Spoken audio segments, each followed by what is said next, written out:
Hello everyone, it's Kay here, and I'm here today to do the tutorial for the little box of goodies that I shared with you just over a week ago.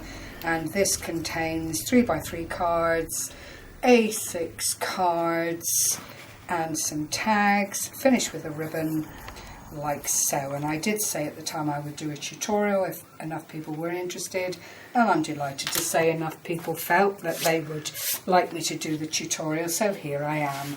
And without further ado, I'm going to do the shortened version of it, because Gary and I have struggled with this all afternoon, so you know it's nice to bring it to a nice conclusion before I throw myself in the electric fan assisted oven.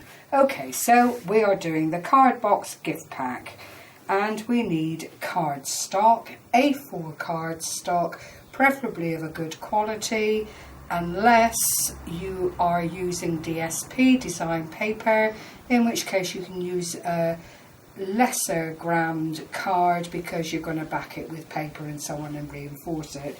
So I'm coming to you today with some lovely spotty dotty, and we'll start off with the size of the card to make the outside cover, and that is actually 10 inches by 6.5 inches, and with the long side up at the head of the scoreboard, you're going to score at 4.5 and 5.5.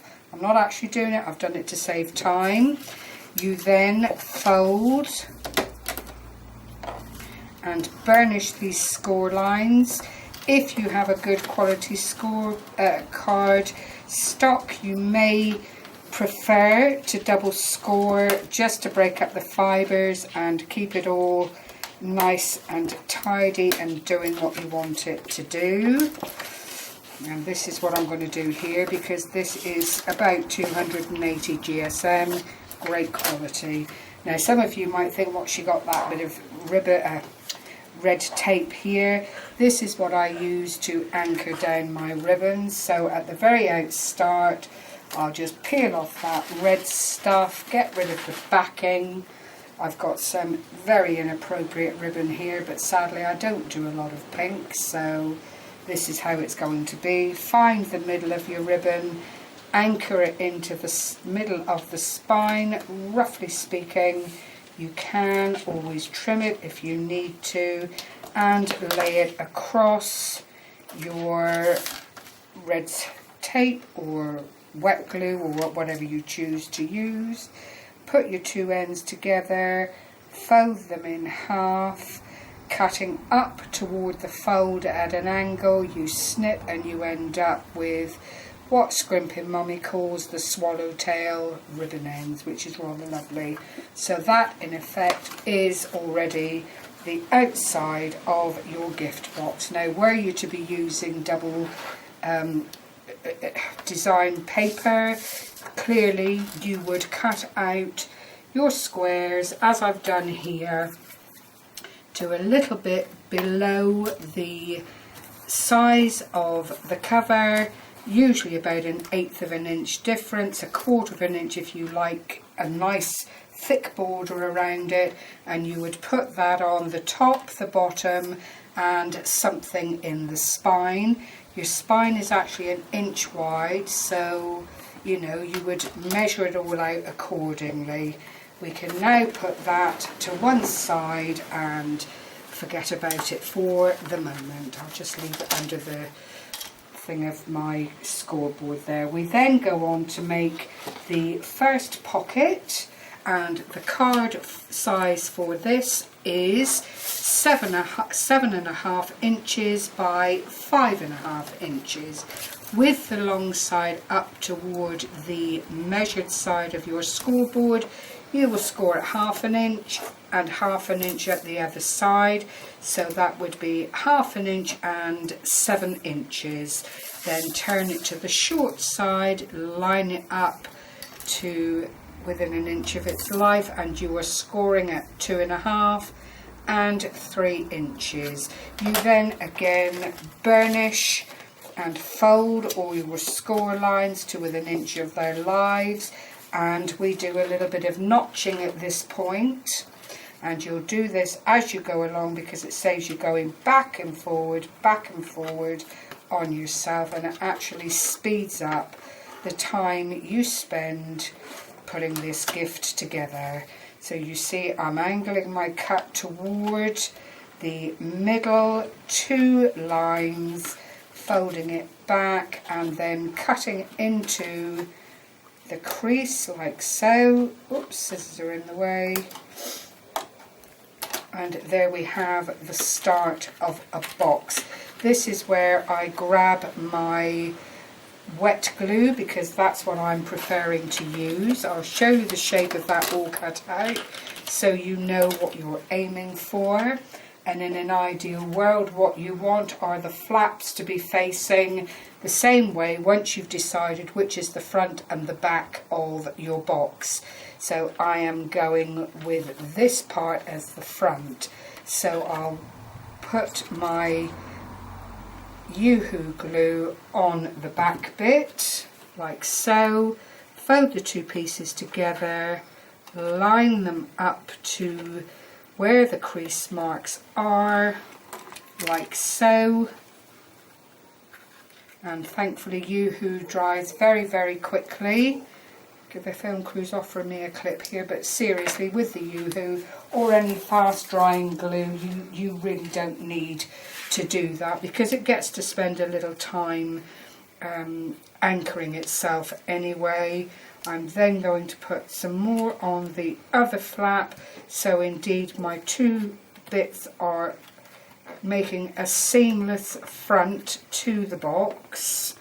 If you're a little bit higgledy-piggledy like me, just lay it down on your scoreboard, but do be careful because Yoo-hoo glue does take the veneer off your plastics, which is not ever a good look. Hold it down together, and that is the larger of the boxes, and this will actually hold A6, 4x4 or that sized card quite nicely within the pouch.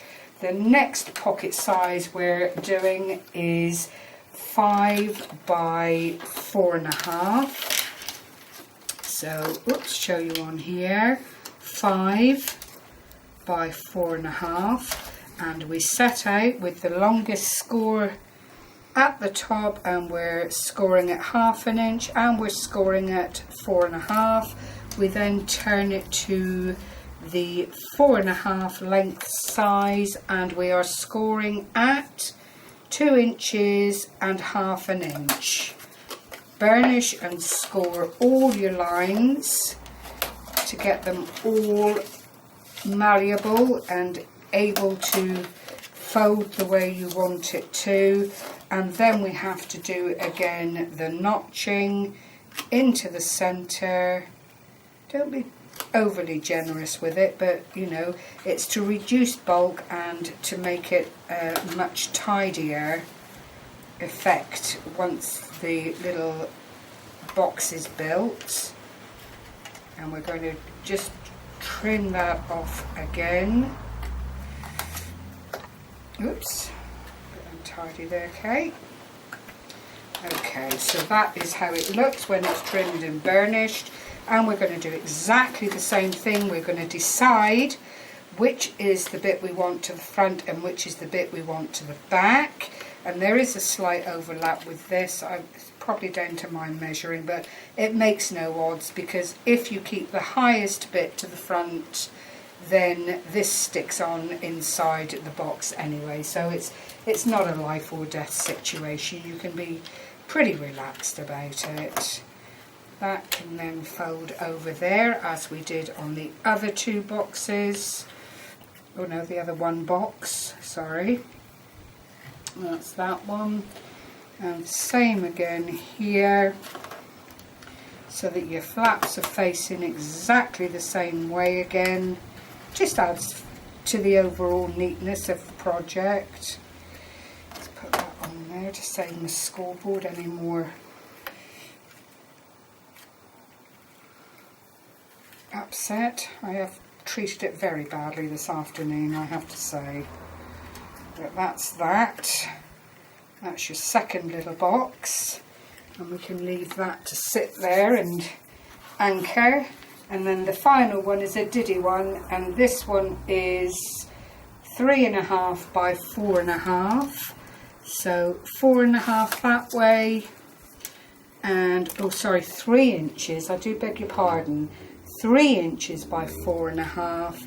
At the short side we're going to score at the 1/2 inch, and then at the long side we're going to score at 2 inches and 2.5 inches. Again, notch out, score and burnish. I am rushing for the sake of the video because it'll be way too long otherwise. A little bit here like this. Again, we're just building our little boxes to go inside the front cover, and by using a decorative card, clearly you're saving yourself a whole lot of work, because you don't have to put any design paper on it or anything of that nature. It's just ready to go and be decorated, which if you want to do something very quickly is but effective, is a nice way to do. Right, I should leave that one there. Now we go back to the main body of our gift packet, open it up. I think I'll get rid of that one now, I don't need it any longer. We're going to open it up. Your ribbon can either be on the left or on the right, it's entirely up to you. I like the left because that's how I've always done them. And so I'm going to start to assemble. I've got my first box, which is the extremely long box, and I'm just going to put lashings of the Yoo-hoo onto it, and I am going to place it on the lower edge of the skeleton for the gift box. So you just line it up like so. You can have a little bit of a lip if you so desire. It's entirely up to you. It's really a question of whether you want a really seamless effect or whether you don't mind having a little lip there to show that it's, you know, staged and there are different things going on. I'm just going to run my bone folder in there to make sure that it is where I want it to be. Then turn it back toward me again, and I'm going to place these two boxes. Now it's up to you again whether you want to have your boxes that way on or that way on. You've only got two choices, but it's your call. Place them onto the top of the box that you've just anchored down, and these I do try to line up edge to edge and leave a gap in the middle here. I mean, that way you could put a little something there if you wanted to. I'm just going to anchor that one down as well and place that just like that, and that's how it's looking. So in the back you would put large cards, in the front you could put little calendars, you could put stamps, whatever you wanted really. It's just a super fine gift, quick and easy to make.